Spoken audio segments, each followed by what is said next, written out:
Finally আপনাদের সাথে কিছু কথা বলতে চাই। আমি আসলে কখনোই চাই নাই যে মানুষটা পৃথিবী থেকে চলে গেছে সেই মানুষটাকে নিয়ে খুব বেশি বড় কোনো কনভারসেশন আপনাদের সাথে করতে।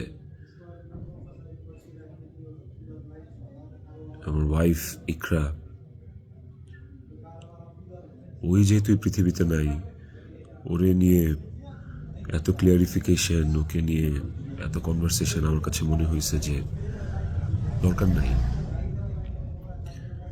আমি বরাবরই আমার সংসারের ব্যাপার, আমার ঘরের ব্যাপার আমি ঘরে রাখতে পছন্দ করি।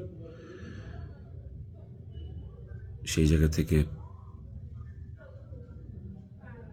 ওর মৃত্যুটা এমনিতেই আমাকে যে ট্রমা দিচ্ছে, ওর মৃত্যুটা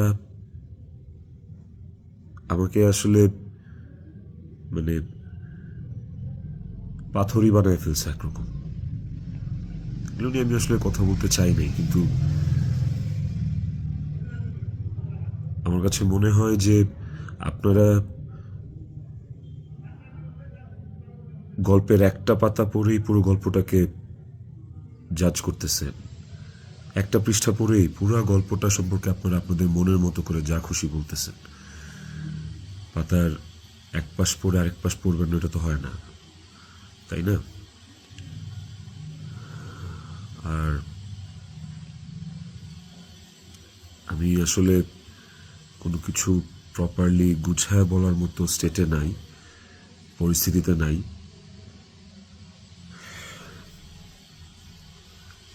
আপনাদেরকে আমি কয়েকটা কোয়েশ্চেনের অ্যান্সার দেওয়ার জন্য আসলে ভিডিওটা করতেছি,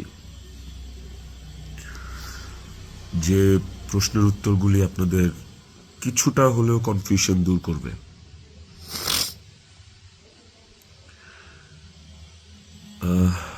শেষ প্রশ্নটা থেকেই আসি আপনাদের।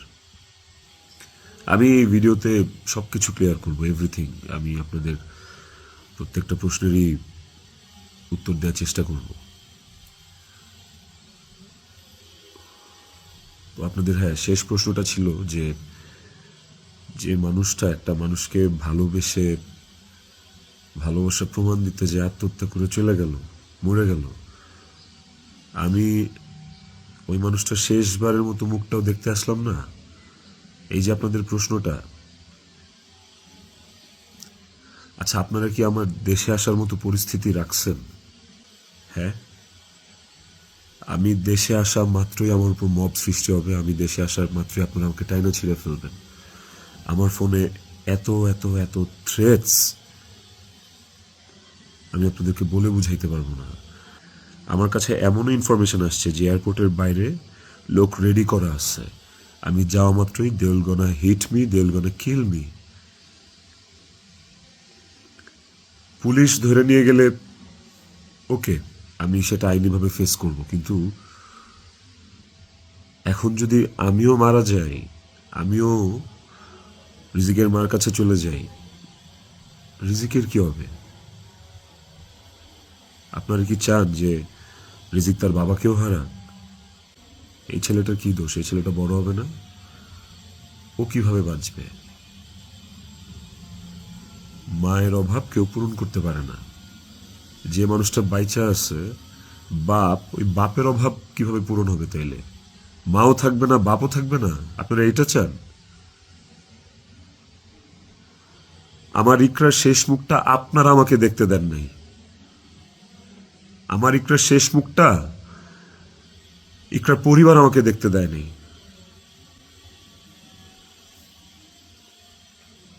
16 বছর সংসার করছি, 16 বছর একটা শত্রুর সাথেও যদি কেউ এক ছাদের নিচে থাকে, সে মারা গেলে তার চেহারাটা দেখার জন্য ছটফট করে মানুষ। আর আমার বউ ছিল, আমি ভালোবাসা তার বিয়ে করছি, ওই মানুষটা মারা গেছে, তার শেষবারের মতো তার চেহারাটা আমি দেখবো না?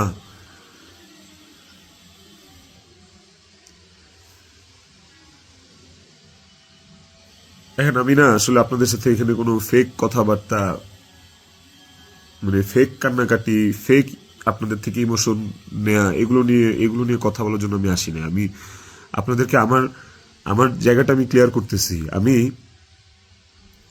নাম হয়ে গেছি।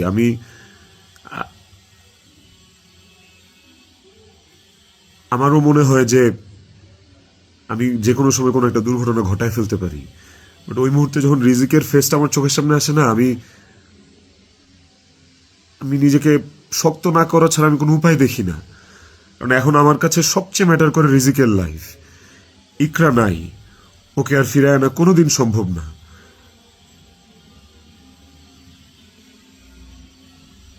আমার কাছে এখন সবচেয়ে বেশি প্রায়োরিটি হচ্ছে রিজিকের জীবনটা। আপনারা না রিজিককে ভালোবাসেন, আপনারা না রিজিককে নিয়ে অনেক কনসার্ন। এই যে এত এত গালি আর হেট্রেড আমাকে নিয়ে, এত কিছু, সব কিছুর অ্যান্সার আপনাদেরকে আমি দিব। তার মধ্যে একটা জিনিস আমাকে একটু হলেও স্বস্তি দিছে, সেটা হচ্ছে যে আপনারা রিজিককে নিয়ে অনেক কনসার্ন। তাহলে রিজিক তার বাবা হারাইলে আপনারা খুশি হবেন?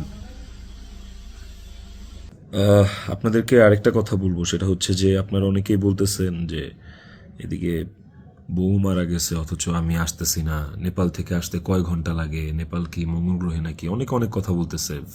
কন্টেন্ট ক্রিয়েটাররা ভিডিও বানাইতেছে যে নেপাল থেকে আসলে 1 ঘন্টা লাগে, এই লাগে সেই লাগে। ভাই, আমি নেপালে 18 বার আসছি, আমি জানি নেপাল থেকে যেতে কতক্ষণ লাগে। কিন্তু নেপাল থেকে বাই রোডে বাংলাদেশে যাওয়ার কোনো সুযোগ নাই। ইন্ডিয়া হয়ে বাই রোড যাওয়া যায়, সেটাও লুকায় টুকায় যাওয়া যায়, অথবা ইন্ডিয়ার ভিসা থাকা লাগে।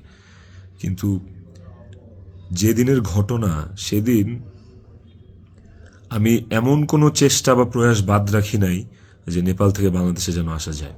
সেটা বাংলাদেশ নেপাল ডিরেক্ট ফ্লাইট হোক, ছিল না। ট্রানজিট ফ্লাইট ছিল না, একটা ট্রানজিট ফ্লাইট ছিল, ওইটার টাইম আর ওইটাতে আসলাম, ওকে পরের দিনে আসতে হইতো। তারপর আমি বিজনেস ক্লাস ট্রাই করছি, যে কোনো ট্রানজিট ফ্লাইটে বা নেপালের ফ্লাইটেই কোনো বিজনেস ক্লাস আছে কিনা। আমি অনেকভাবে চেষ্টা করছি যে সামহাও বাংলাদেশে আমি ঢুকতে পারি কিনা, বাট ওই দিন, যেদিনের ঘটনা, ওই দিন আমি কোনোভাবেই টিকিট ম্যানেজ করতে পারি নাই। এটা হচ্ছে যেদিনের ঘটনা, সেদিনের কথা বললাম। আর এরপরের দিন আপনারা যে বলতেছেন যে শেষ দেখাটাও দেখলাম না, আসলাম না, এই না সেই না, আমি টিকিট কাটছিলাম। কারণ ওই টিকিটটা ছাড়া অন্য কোনো টিকিটে আসলেও আমাকে দেরি করে আসতে হইতো। সো সবচেয়ে ফাস্টেস্ট টিকিট ছিল এটাই, বাংলাদেশ বিমানের কাঠমান্ডু টু ঢাকা, বাংলাদেশ বিমানের কাঠমান্ডু টু ঢাকা। দেখেন এখানে লেখা আছে 1 মার্চ, এই যে 1 মার্চ। আমি টিকিট কেটে ইমিগ্রেশন পার করেও চলে আসছি। তারপরে যেটা হয়েছে, আমার কাছে ইনফরমেশন আসছে যে এয়ারপোর্টে এভরিথিং ওয়াজ রেডি। আমি ঢুকা মাত্রই আমাকে হিট করবে বা আমাকে পুলিশের হাতে পড়ার আগেই আমাকে যা করার করবে। তো ওই অবস্থায় তো আমি দেশে ঢুকবো না। এবং এর সাথে শুধু আমার কাছের মানুষজনই যে জড়িত তা না, আর অনেক মানুষজন জড়িত। আমি পুরোটা না বলি, কাউকে ছোট করতে চাই না বা কাউকে আমি এখনই দোষ দিতে চাই না। তো আমি যখন বুঝতে পারলাম যে আমি দেশে আসা মাত্রই আমার উপর অ্যাটাক হবে এবং এটা হিতের বিপরীত হবে, এবং এখন মব হলে যেটা হয় যে পুলিশও আসলে অনেক সময় নিরুপায় হয়ে যায় সিচুয়েশনে, ওই জিনিসটা অ্যাভয়েড করার জন্য যে আমার কিছু হইলে এখন আমার ছেলের কী হবে, আমার ছেলে তো আমার পথ চেয়ে বসে আছে, ওই ব্যাপারটা যখন আমি জানতে পারি, ক্লিয়ারিফাই হই, তখন আমি ইমিগ্রেশন ক্রস করার পরেও আমি অফলোড হই। দেখেন এখানে রিজেক্টেড লেখা আছে, অফলোড হওয়ার। তো এই ছিল রিজন। আর যারা বলতে চাচ্ছেন যে আমি আসি নাই, আমার আসার ইচ্ছা নাই, দেখার ইচ্ছা নাই, খুবই বুলশিট কথা এবং ভুল কথা। আমার বউ মারা গেছে, যার সাথে আমি 16 বছর কাটাইছি, যারা আমি ভালোবেসে বিয়ে করছি, যাকে আমি ভালোবাসছি, তার শেষ মুখটা আমি দেখতে আসবো না, এটা শুনতে পাইলেও বা এটা শোনার পরও আসলে আমার কলিজাটা কাঁপা ওঠে, আমার ছটফট করে। আমি যখন আপনাদের রিলস দেখি, আমি যখন আপনাদের ভিডিও দেখি যে কবরে শোয়ানো হচ্ছে, কবর খোঁড়া হচ্ছে, লাশের গাড়ি যাচ্ছে, ভাই আমি ঠিক থাকতে পারি না। আমার ভেতরটা যে কেমন ছটফট করে, আমি আপনাদেরকে এটা বুঝাইতে পারবো না। এইটা বুঝানোর সাধ্য কারো নাই, যার যায় সে বুঝে। বিশ্বাস করেন, যার যায় একমাত্র সে বুঝে, আর কেউ না। আপনাদের অনেক বড় একটা প্রশ্ন, অনেক বড় একটা জানতে চাওয়া যে ইকরার সাথে আমার এমন কি কথা হইল যে ইকরা সুইসাইড করতে বাধ্য হয়েছে। ইকরার সাথে আমার ভিডিও কলে ইকরা এমন কি দেখলো যে ইকরা আত্মহত্যা করলো। তো নেপালে আসার পর থেকে সমস্ত কনভারসেশন ইকরার সাথে আমার শেষ পর্যন্ত আমি আপনাদেরকে প্রোভাইড করব। কমেন্ট সেকশনে আপনারা দেখবেন, দেখলে আপনারা বুঝতে পারবেন যে আসলে কি ঘটছে বিষয়টা। আরেকটা যে বিষয় সেটা হচ্ছে যে কিছু স্ক্রিনশট ঘুরে বেড়াচ্ছে ফেসবুকে, সোশ্যাল মিডিয়াতে, যে ওখানে লেখা আমি ইকরাকে বলতেছি আমি ওকে ডিভোর্স দিয়ে তিথিকে বিয়ে করব, অ্যান্ড আপনারা ভাবতেছেন এই জন্য ইকরা সুইসাইড করছে। আপনাদেরকে বলতে চাই ওই স্ক্রিনশটটা পুরোটাই ফেক। কারণ হচ্ছে আমি কোনোদিন ইকরার সাথে বাংলায় কনভারসেশন করি নাই, কোনো চ্যাটিংয়েই ওর সাথে আমার কোনোদিন কোনো বাংলায় এরকমভাবে বাংলা লেখায় ওর সাথে আমার কোনোদিন কোনো কনভারসেশন হয় নাই। ইকরার সাথে আমি সবসময় বাংলা আর ইংলিশ মিক্স কনভারসেশন করছি। বাংলা আর ইংলিশ মিক্স বলতে বাংলিশ ভাষায় আর কি, বাংলাটাকে ইংলিশে লিখে ওর সাথে কনভারসেশন করছি। তো ওই স্ক্রিনশটটা দেখে আপনারা ভুল বুঝেন না, মিসজাজ করেন না, ওটা একটা ভুয়া এবং ফেক স্ক্রিনশট। আমাকে ফাঁসানোর জন্য আসলে ওই স্ক্রিনশটগুলো বানানো। কে বা কারা বানাইছে আই হ্যাভ নো আইডিয়া। তো টক্সিসিটি একটা বিষয়, আমাদের রিলেশনশিপটা অনেক আগে থেকেই টক্সিক ছিল, অনেক আগে থেকে টক্সিক ছিল। তিথির সাথে পরিচয় হওয়ার আগে থেকেও টক্সিক ছিল, অ্যান্ড ও অনেক আগে থেকে আমার কাছে ডিভোর্স চাইতো, কিন্তু আমি কোনোদিনই ওকে ডিভোর্স দিতে চাইনি, তালাক দিতে চাইনি। আমার একটাই কথা ছিল যে আমি সংসার করব, কারণ আমি নিজে একটা ব্রোকেন ফ্যামিলি থেকে বড় হওয়া ছেলে। আমি যখন ক্লাস 5 বা 6 পড়ি তখন আমার বাবা মার মধ্যে ডিভোর্স আর সেপারেশন হয়। আমি খুব ভালো করে ফিল করছি, আমি নিজে ফিল করছি যে একটা ব্রোকেন ফ্যামিলিতে একটা সন্তান কোন ধরনের ইনকনভেনিয়েন্স, কত ধরনের সমস্যা ফেস করে, তার মেন্টাল স্টেট কেমন হয়। আমি কোনোদিনই চাইনি রিজিক এই স্বাদটা পাক। আমি কোনোদিন চাইনি যে রিজিক ব্রোকেন ফ্যামিলির বাচ্চা হোক, বেবি হোক, বা ও আমি যে কষ্টটা ফিল করছি আমার লাইফে এই কষ্টটা, সেম কষ্টটা রিজিক ফিল করুক, এটা আমি কোনোদিনই চাইনি। এই কারণে আমি অলওয়েজ আমার মধ্যে ট্রমাটা ছিল যে মানে ব্রোকেন ফ্যামিলির কনসিকুয়েন্সেস কি। আমি কোনোদিন ওর কাছে বলি নাই যে আমি ওকে ডিভোর্স দেবো বা আমি ডিভোর্স দিতে চাই। আমি অলওয়েজ ওর সাথে সংসারই করতে চাইছি। তো স্ক্রিনশট দিব, আপনারা দেখতে পাবেন। ইকরা শুরু থেকেই, আমাদের সম্পর্কের শুরু থেকেই অনেক সন্দেহপ্রবণ ছিল, আর এই সন্দেহ প্রবণতার কারণে আসলে আমাদের সম্পর্কটা বেশ টক্সিক হয়ে গেছিল। আর এই টক্সিসিটির মধ্যেও আমরা আসলে সংসারটা চালায় যাচ্ছিলাম। এই যে মানুষটা চলে গেল আমাদেরকে রেখে, এই যে মানুষটা মারা গেল, আমার সহধর্মিনী, ওরে নিয়ে আসলে আমার কতটুকু বলা উচিত আমি আসলে জানি না, কিন্তু সময় চলে আসছে, অনেক কিছু আপনাদেরকে আসলে জানানো উচিত, আপনাদেরকে জানাইতে হবে আমার, কারণ আপনারা একতরফা ভেবে যাচ্ছেন বিষয়টাকে। ওর কিছু বদভ্যাস ছিল, ওর জেনুইন কিছু বদভ্যাস ছিল যেগুলো আসলে ওকে আরও ক্রেজি করে ফেলছে, যেগুলো ওকে আরও মানে এমনি তো বাইরের মানুষ থেকে ট্রিগার্ড হইতো, ওই জিনিসগুলো ওকে আরও পেয়ে বসতো আর কি। এই বিষয়গুলো আসলে আমি জাস্ট মুখের কথা বলতেছি না, আমার কাছে প্রমাণ আছে। ইভেন আমি আপনাদেরকে এগুলো সব শেয়ার করব পরের ভিডিওতে with documents and all. Iqra triggered হয়েছে, কিন্তু সেটা আমি করি নাই। ইকরা ট্রিগার্ড হয়েছে আমারই কিছু ভাই ব্রাদার, কিছু কাছের মানুষ, যারা ওর আমার দুইজনেরই কমন সার্কেল, যাদের সাথে ইকরার আমি দুইজনই খুব ইন্টিমেট ছিলাম। ওরা ডে বাই ডে ওকে ট্রিগার করে করে আজকে এই জায়গায় নিয়ে আসছিল। এবং এই মানুষগুলা তো থার্ড পার্সন আমার জীবনে। একটা সংসার তখনই টক্সিক হয় যখন বাইরের মানুষরা ওই সংসারের মধ্যে ইনভলভ হওয়া শুরু করে, বাইরের মানুষগুলা ওই সংসারে হাজব্যান্ডকে বা ওয়াইফকে ট্রিগার করা শুরু করে। তো এই মানুষগুলা সম্পর্কে আমি পরে অন্য একটা ভিডিওতে হয়তো বলবো, বা এই মানুষগুলো সম্পর্কে ওরা যারা নিজেদেরকে কাকরাইল মসজিদের ইমাম সাহেব মনে করে আমার সংসারে ইন্টারফেয়ার করছে, তাদেরকে নিয়ে পরে কথা বলবো উইথ প্রুফ। কিন্তু এখন আসলে আমি এইসব বিষয়ে বা অন্য কাউকে এক্সপোজ রিভিল করার মতো আসলেই মেন্টাল পরিস্থিতিতে নাই। আমি কতটুকু গুছায় কথা বলতে পারতেছি আমি সেটাও জানি না, কিন্তু আমি ইকরাকে সুইসাইড করতে ট্রিগার করি নাই, শি ওয়াজ ট্রিগার্ড। এবং এই বিষয়টা আপনারা, আমি যে স্ক্রিনশটগুলো প্রোভাইড করব ওই স্ক্রিনশটগুলো দেখলে আপনারা বুঝবেন, যেখানে একটিবারের জন্য আমি ওকে কোথাও বলি নাই যে আমি ওর সাথে থাকবো না। আর আমার পুরো কনভারসেশনে আমি কখনো ওকে গালিগালাজ করি নাই, আপনারা সেটা পাবেন না। বরঞ্চ ও আমাকে অনেক গালিগালাজ করছে, অনেক উল্টাপাল্টা কথা বলছে, অনেক থ্রেট দিচ্ছে, অনেক কিছু করছে। তো আমি ট্রিগার করি নাই, আমি অন্তত চাই নাই যে ও সুইসাইড করুক। আমার কাছে ইকরা শুধু আমার ওয়াইফ ছিল না, আমার কাছে এত টক্সিসিটির পরে এসেও ইকরা আমার কাছে আমার সন্তানের মা ছিল। এটা আমার কাছে অনেক বড় একটা ব্যাপার ছিল।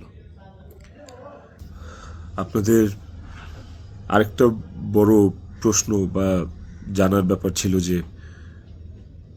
ইকরার মৃত্যুর আগে ওর ভিডিও কলে ও এমন কি দেখছে বা আমি এমন কি বলছি ভিডিও কলে যে কারণে ও বাধ্য হয়েছে সুইসাইড করতে।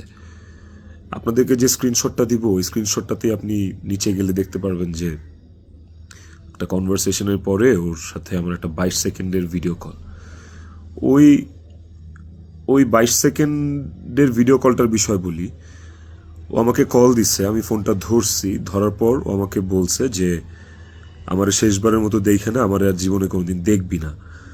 তো ওর ওই কথাটা শোনার পরে আমার কাছে মনে হয়েছে যে আমি খুব ঘাবড়ে গেছি, আমি ভয় পেয়ে গেছি যে নিশ্চয়ই কোনো একটা দুর্ঘটনা ঘটবে। সাথে সাথে আমি আমার অ্যাসিস্ট্যান্টকে কল দিছি যে ম্যাডাম পাগলামি করতেছে, ম্যাডাম রে তাড়াতাড়ি যা দেখ ম্যাডাম কি করতেছে, তাড়াতাড়ি পাগলামি করতেছে। ওই অ্যাসিস্ট্যান্টের সাথে কথা বলার সময় আমার ফোনে ওই কথা বলা অবস্থাতে আরেকটা ভিডিও কল আসছে। অ্যাসিস্ট্যান্টকে আমি হোয়াটসঅ্যাপে কথা বলতেছিলাম, মেসেঞ্জারে আমার ভিডিও কলটা আবার আসছে ইকরার থেকে। তো অ্যাসিস্ট্যান্টের সাথে কথা বলতে বলতে ওই কলটা রিসিভ করতে পারি নাই। অ্যাসিস্ট্যান্ট ততক্ষণে ম্যাডামের ওখানে গেছে, আর আমার কলটা যেহেতু আমি ধরতে পারি নাই, তারপর আমি অ্যাসিস্ট্যান্টের সাথে কথা শেষে আমি নিজে কল ব্যাক করছি। তারপর আর ওই কল ওখান থেকে আর কখনো রিসিভ হয় নাই। তো আমার কথা হচ্ছে যে আমার কথা ভাবে নাই, মানলাম। আমার ছেলেটা রিজিক পর্যন্ত যে ওকে গেটে ধাক্কা দিচ্ছে, নক করছে, বলছে যে মা দরজা খুলো, মা দরজা খুলো। রিজিকের কণ্ঠস্বরটা কি ওর কানে যায় নাই? রিজিকের প্রতি কি ওর একটু মায়া কাজ করে নাই রিজিকের কথাটা শোনার পরে? তো এই ভিডিও কলের বিষয়টাও আপনাদেরকে আমি ক্লিয়ার করলাম।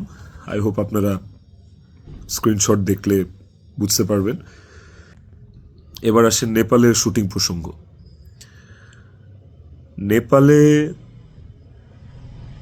নেপালে কি আমি এই প্রথম জীবনে শুটিংয়ে আসছি? এর আগে আমি নেপালে শুটিং করছি, এর আগে আমি মালয়েশিয়াতে শুটিং করছি, থাইল্যান্ডে শুটিং করছি, সুন্দরবনে শুটিং করছি, দেশে মানিকগঞ্জ, কক্সবাজার, কত জায়গায় কত আউটডোরে শুটিং করছি। তিথিও ছিল অনেক শুটিংয়ে। ওইসব শুটিংয়েও কিন্তু আমার আশেপাশের মানুষগুলা যারা প্রিটেন্ড করতো যে তারা আমার শুভাকাঙ্ক্ষী, বাট অ্যাকচুয়ালি তারা আমার শুভাকাঙ্ক্ষী না, ওই মানুষগুলা কিন্তু তখন ইকরাকে অনেক ট্রিগার করতো। কই, তখন তো ইকরা এই ধরনের কোনো স্টেপ নেয় নাই, তখন তো আত্মহত্যা করে নাই। আপনারা ইকরার আর ইকরার বান্ধবীর স্ট্যাটাস, সরি কি বলে ওটাকে, স্ক্রিনশট বোধহয় পড়ছেন। ওখানে কিন্তু ইকরা নিজেই স্পষ্ট লিখছে যে ও এইসব মানুষের কথাবার্তা নিতে পারতেছে না। গত 3 বছর ধরে ও এইসব মানুষের ট্রিগার আর সহ্য করতে পারতেছে না। ওর নিজের কথা ও নিজে লিখছে, আপনারা পড়ছেন। তো কিভাবে বলেন যে আমার ইকরাকে আমি মেরে ফেলছি?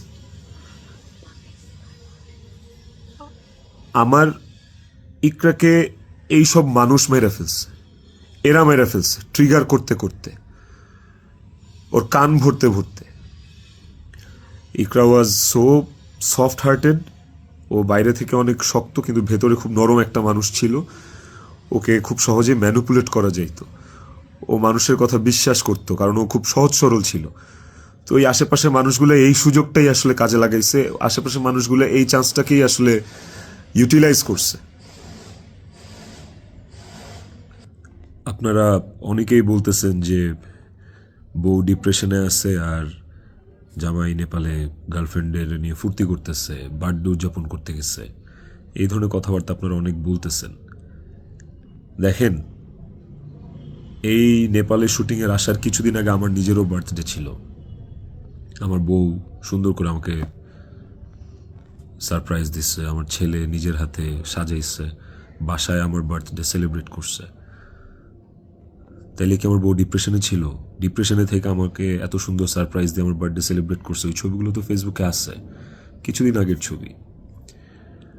আর নেপালের যে বিষয়টা, তার আগে বলি যে আমরা যারা ইন্ডাস্ট্রিতে কাজ করি, আমাদের যখন কারো জন্মদিন থাকে সেটের, সেটা যেই হোক, সেটা হিরো হোক, হিরোইন হোক, ডিরেক্টর হোক, প্রডিউসার হোক, একটা মেকআপ আর্টিস্ট হোক বা একটা প্রোডাকশন বয় হোক, আমাদের শুটিং সেটে যখন কারোর জন্মদিন থাকে, আমরা সবাই শুটিং টিম থেকে, শুটিং ইউনিট থেকে তার জন্মদিনটা সেলিব্রেট করার চেষ্টা করি।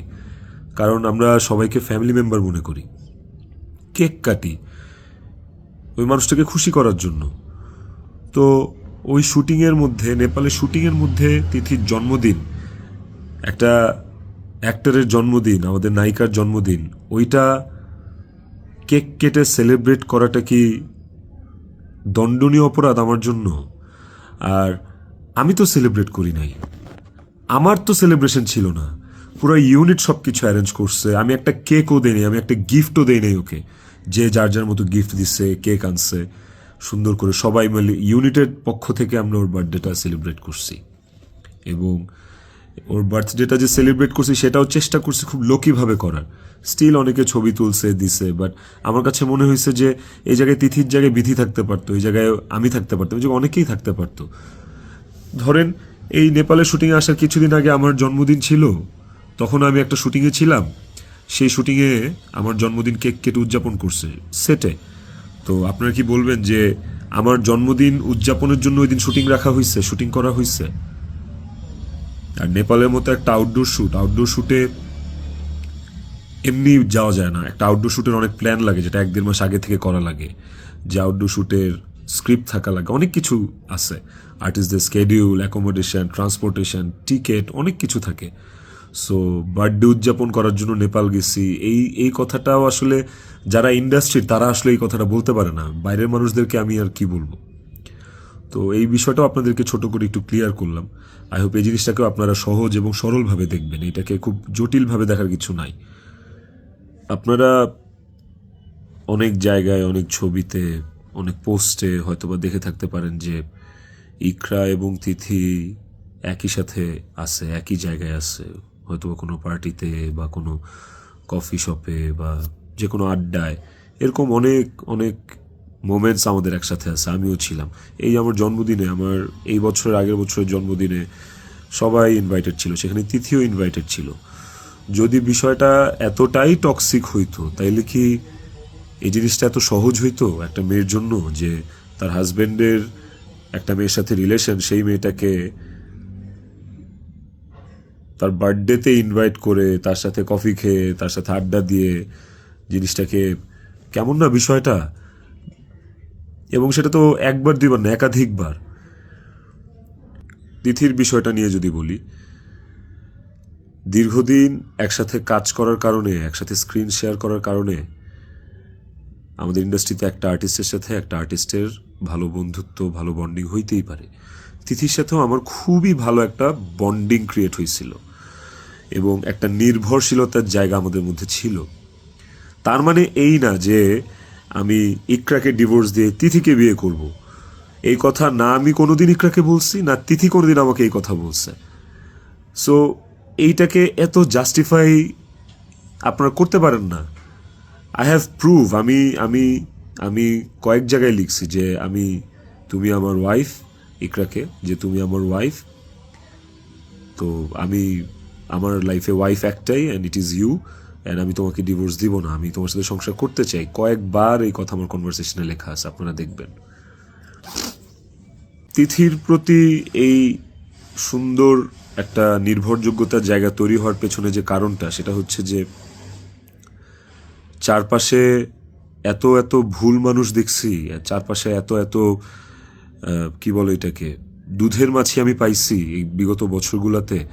ওকে আমার কাছে অনেস্ট মনে হয়েছে, ওকে আমার কাছে ডেডিকেটেড মনে হয়েছে, আমার কাছে মনে হয়েছে যে অন্তত এই মানুষটা আমার জন্য ক্ষতিকারক না। তো যখন আপনি আপনার সারাউন্ডিংসে এরকম একটা মানুষ পাবেন যে মানুষটা আপনার জন্য ক্ষতিকারক না, ডেডিকেটেড এবং এবং যার সাথে আপনার মেন্টালিটি ম্যাচ করে, ওই মানুষটা সাথে আপনার ভালো বন্ডিং হওয়াটা খুব স্বাভাবিক। শুধু আমার না, আর অনেকের এরকম হয়। আমার এখন যেটা মনে হইতেছে সেটা হচ্ছে যে ইকরা আমার কাছে যতবার ডিভোর্স চাইছে, ও যতবার বলছে যে আমাকে ডিভোর্স দিয়ে দাও, আমার আসলে ওকে ডিভোর্স দিয়ে দেওয়া উচিত ছিল, তাইলে অন্তত ইকরা তো বেঁচে থাকতো। একটা টক্সিক সম্পর্ক ধৈরা বাইন্ধা টাইনা হ্যাচড়া টিকায় রাখার থেকে আসলে ওই সম্পর্কটা না থাকাই ভালো। অন্তত মানুষগুলো তো জীবিত থাকতো। দেখেন, ইকরা মারা গেছে, ইকরা একা মারা যায়নি, ইকরার সাথে আমাকেও নিয়ে গেছে। আমি আমি এখন একটা জিন্দা লাশ। পৃথিবীতে পৃথিবীতে সবচেয়ে বড় শাস্তি কি হইতে পারে? আমি যদি ফাঁসিতেও ঝুলি, ওটা আমার কাছে কোনো পানিশমেন্ট না, শাস্তি না। আমাকে যদি আপনারা মব করে মাইরাও ফেলেন, সেটাও আমার জন্য শাস্তি না। আমি আমার শাস্তি পায়া গেছি। এবং এই যে জিন্দা লাশ হয়ে বেঁচে থাকাটা, এটা আমাকে সারা জীবন বয়ে বেড়াইতে হবে। ওর অভাব আমার সারা জীবন ফিল করতে হবে। আমার নিজের জন্য বাঁচার আসলে আর কিছু নাই।